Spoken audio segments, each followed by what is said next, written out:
Konda Surekha senior రాజకీయ నాయకురాలు మంత్రిగా బాధ్యతలు నిర్వహిస్తున్నారు.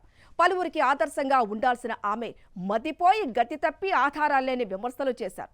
బీఆర్ఎస్ వర్కింగ్ ప్రెసిడెంట్ కేటీఆర్ ను ఉద్దేశించి ఆరోపణలు చేసిన ఆమె అర్థం లేకుండా అక్కినేని నాగార్జున కుటుంబాన్ని వివాదంలోకి లాగారు. అక్కినేని నాగ చైతన్య సమంతల విడాకులకు కేటీఆరే కారణమని ఆరోపిస్తూ ప్రముఖ నటుడు నాగార్జున పైన కూడా బురద చల్లారు. విలువల రేఖను దాటిన కొండా సురేఖ గలీజు వ్యాఖ్యలపై senior journalist Kommineni Srinivasarao comment చూద్దాం. ఒక మహిళా మంత్రి దుష్టశక్తిగా మారి కల్పిత అభియోగాలు చేస్తారా? తమ రాజకీయ ప్రయోజనాల కోసం పరువు ప్రతిష్టలతో బతుకుతున్న పౌరులపై బురద జల్లుతారా? సభ్యత లేని వారెవరో నా భర్తపై పచ్చి అబద్ధాలను మీకు చెబితే వాటి మీద ఆధారపడతారా? ఇందులో ఆవగిందంత వాస్తవం లేకపోయినా ఆరోపణలు చేస్తారా? మీ రాజకీయాల కోసం మమ్మల్ని బలి చేస్తారా అంటూ ప్రముఖ నటుడు అక్కినేని నాగార్జున సతీమణి అమల ఆవేదనతో చేసిన వ్యాఖ్య ఇది. నాగార్జునపై పిచ్చి ఆరోపణలు చేయడం, కేటీఆర్ కారణంగానే నాగచైతన్య సమంత విడాకులు తీసుకున్నారని మంత్రి కొండా సురేఖ చేసిన వ్యాఖ్యలపై అమల ఘాటుగా స్పందించారు. అనేక మంది రాజకీయ ప్రముఖులు, సినీ ప్రముఖులు ఈ విషయంలో కొండా సురేఖ తీరును ఖండించిన ప్రకటనలు ఎలా ఉన్నా అమల వ్యాఖ్యకు అత్యంత ప్రాధాన్యం ఉంటుంది. ఆమె కూడా కొండా సురేఖ వైనాన్ని ప్రజల ముందు ఉంచడానికి ఎక్కడా వెనకాడలేదు. నాయకులు తమ స్థాయిని తగ్గించుకుని క్రిమినల్స్ మాదిరి వ్యవహరిస్తే ఈ దేశం ఏమైపోతుందంటూ అమల ఆవేశంగా ప్రశ్నించారు. ఆమె ఏఐసీసీ నేత రాహుల్ గాంధీకి కూడా ఒక విజ్ఞప్తి చేస్తూ ప్రజల గౌరవ మర్యాదల ఏమాత్రం నమ్మకం ఉన్నా ఇలాంటి నేతలను నియంత్రించాలని, దేశ పౌరులను రక్షించాలని అమల కోరారు. నిజంగా అమల ఆవేదనలో అర్థం ఉంది. తన భర్త నాగార్జునను టార్గెట్ చేశారన్న బాధ ఆమెలో కనిపించింది. ఇప్పటికే తెలంగాణలోని కాంగ్రెస్ సర్కార్ అనండి, లేక రేవంత్ ప్రభుత్వం అనండి, అంత అవసరం లేకపోయినప్పటికీ, అర్జెన్సీ లేనప్పటికీ ఆయనకు చెందిన ఎన్ కన్వెన్షన్ను కూల్చివేసింది. ఆ తర్వాత రేవంత్ ప్రభుత్వంలోని మంత్రి కొండా సురేఖ అనుచిత వ్యాఖ్యలు చేశారు. అవన్నీ మీడియాలో విస్తారంగా రావడంతో నాగార్జున కుటుంబం తీవ్ర ఆవేదనకు గురైంది. దీనివల్ల సమాజంలో వారి ప్రతిష్ట దెబ్బతినే పరిస్థితి ఏర్పడింది. ఆ తర్వాత కొండా సురేఖ సారీ చెప్పి వివరణ ఇచ్చినా అదంత సంతృప్తికరంగా లేదనే అనాలి. ముఖ్యమంత్రి రేవంత్ రెడ్డి కూడా దీనిపై వెంటనే స్పందించి ఉంటే బాగుండేది. సురేఖ తీరును నాగార్జున కుటుంబం మొత్తం ఆక్షేపించింది. ఆయన కుమారుడు నాగ చైతన్య, నటి సమంత ఇద్దరూ కూడా తమ విడాకులు పరస్పర అవగాహనతో చేసుకున్నవేనని స్పష్టం చేశారు. దీని వెనుక రాజకీయ కుట్ర లేదని అన్నారు. సినీ పరిశ్రమలో ఉండడానికి, బయటకు వచ్చి నిలబడి పోరాడటానికి చాలా ధైర్యం, బలం కావాలని, సురేఖ ఆ విషయాన్ని గుర్తించాలని సమంత వ్యాఖ్యానించిన తీరు అర్థవంతంగా ఉంది. నిజానికి రాజకీయాల్లో సైతం మహిళలు ఇబ్బంది పడుతున్న తరుణంలో మహిళా మంత్రి అయిన సురేఖ ఇలా మాట్లాడడం చాలా అభ్యంతరకరం. నాగార్జున కుటుంబానికి పలువురు సినీ ప్రముఖులు సంఘీభావం తెలిపారు.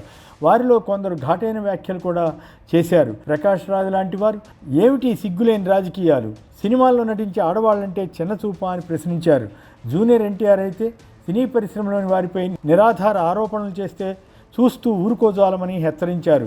ఎలాంటి చెత్త మాట్లాడినా చెల్లిపోతుందని రాజకీయ నేతలు కొందరు భావిస్తున్నారంటూ మరో నటుడు నాని ధ్వజమెత్తారు.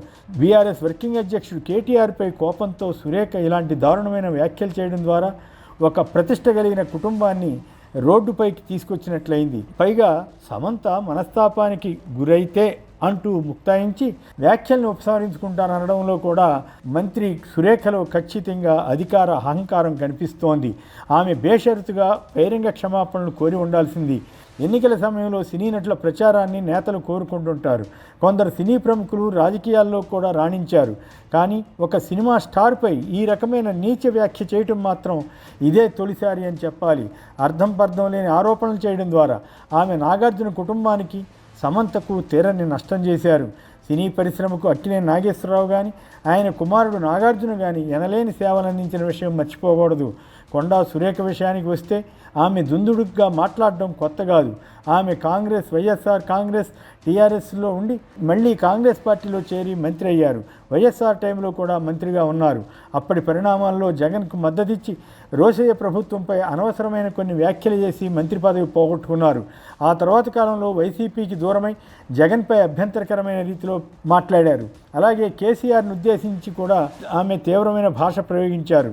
సినీ ప్రముఖుల జీవితాల సంగతి ఎలా ఉన్నా అనేక మంది రాజకీయ ప్రముఖుల జీవితాలకు సంబంధించి కూడా ఎన్నో కల్పిత కథలు, కొన్ని వాస్తవాలు ప్రచారం అవుతుంటాయి.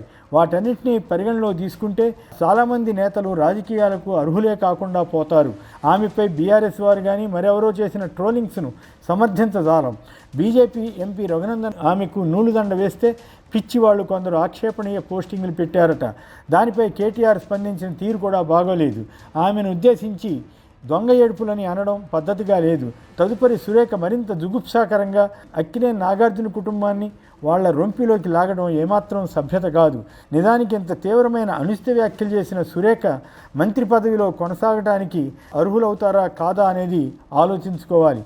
పీసీసీ అధ్యక్షుడు మహేష్ కుమార్ గౌడ్ ఇంతటితో ఈ వివాదాన్ని ముగించాలని అనడం సులువే, కానీ అక్కినేని నాగార్జునకు జరిగిన డ్యామేజీని ఎలా పునరుద్ధరిస్తారో చెప్పాలి కదా. నాగార్జున కుటుంబానికి ఆవేదన మిగిలి ఉండవచ్చు, కానీ ఈ మొత్తం ఉదంతంలో కొండా సురేఖే సమాజం దృష్టిలో దోషిగా నిలబడ్డారని చెప్పాలి. మహిళా నేత సోనియా గాంధీ ఆధ్వర్యంలో నడుస్తున్న కాంగ్రెస్ పార్టీలో ఒక మహిళా మంత్రి ఇలాంటి అనుచిత వ్యాఖ్యలు చేసినా ఆమెపై ఎలాంటి చర్యలు తీసుకోకపోతే అది తప్పుడు సంకేతాన్ని ఇచ్చినట్లు అవుతుంది. ఏపీలో చంద్రబాబు డైవర్షన్ పాలిటిక్స్లో భాగంగా లడ్డూ రాజకీయాన్ని తీసుకొచ్చినట్లుగా ఇక్కడ తెలంగాణలో హైడ్రాతో వచ్చిన వ్యతిరేకతను డైవర్ట్ చేయడానికి సురేఖ వంటి వారు ఇలాంటి ప్రయత్నం చేస్తే కాంగ్రెస్కు రేవంత్కు ఎలాంటి ప్రయోజనం ఉండకపోగా మరింత నష్టమన్న సంగతి తెలుసుకోవాలి.